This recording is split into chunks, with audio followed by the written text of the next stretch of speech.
Welcome back, friends. We are here with yet another wonderful Durham business owner and very crafty, I must say, very artistic, Billy Hall, who has glowing wood sculptures. Welcome, Billy. Thank you. My business is basically a wood turning business. So what I do is I take wood that's been carefully selected, mostly southern white pine, and I actually have a person that delivers it to me, and I kiln dry it in a rough turn form, and then I shape the outside and give it 4 heavy coats of epoxy, and then turn the inside thin enough to have light come through the wood, which is about maybe a 1/16 of an inch. What is one myth that you would like to bust for our listeners? I've been doing the shows for 30 years. The most frequently asked question is this wood?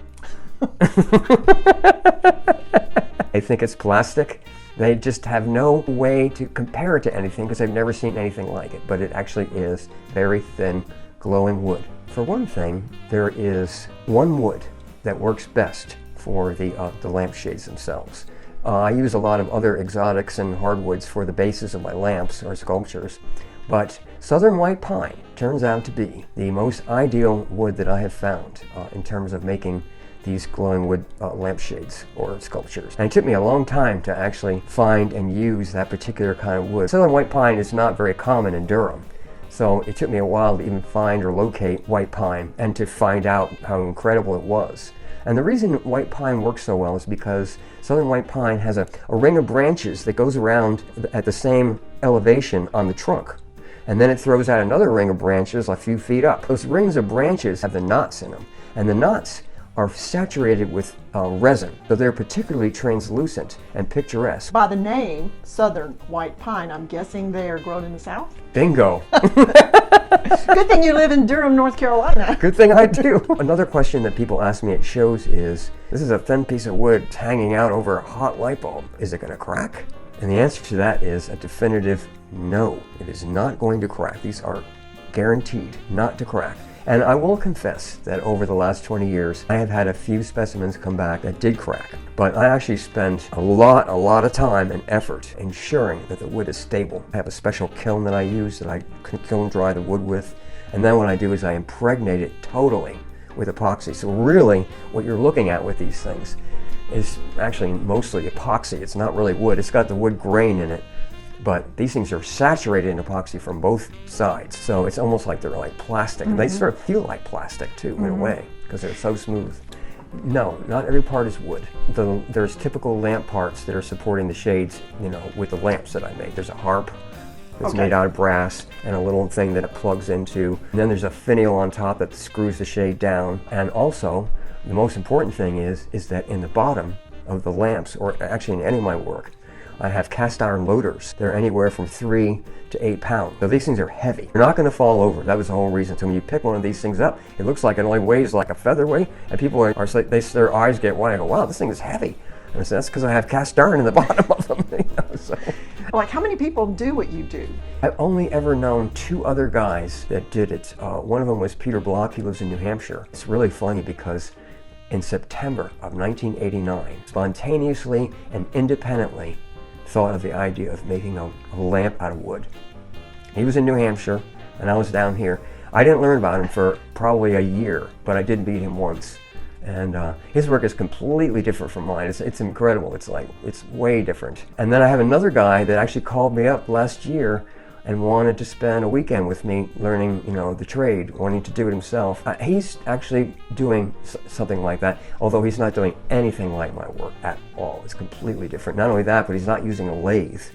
He's basically taking wood that's saturated in a sap, and so he makes these really thick glowing sculptures. Nothing like what I do with the really thin white pine. Well, I want to buy one. How would I do that? Just give me a call. That's all you got to do. Call me up. You can look at examples on my website, so I can send you pictures of the different designs because they're all named.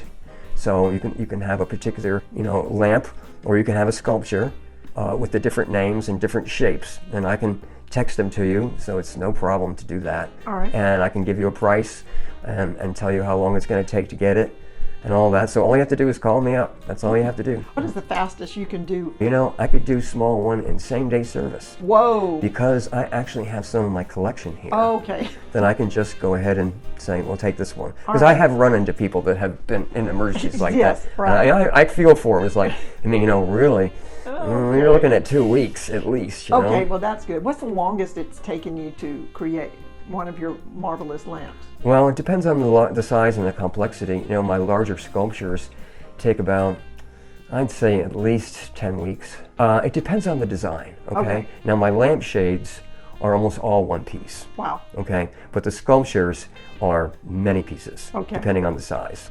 Well, you got one named Saturn, one Supernova. Are they all astronomical names? Yeah, they are. I was always into starlight and everything, you know. You know, it's really strange when I look back on my childhood. A few things that I did that no other kid ever did stood out, and I had no explanation for them at the time.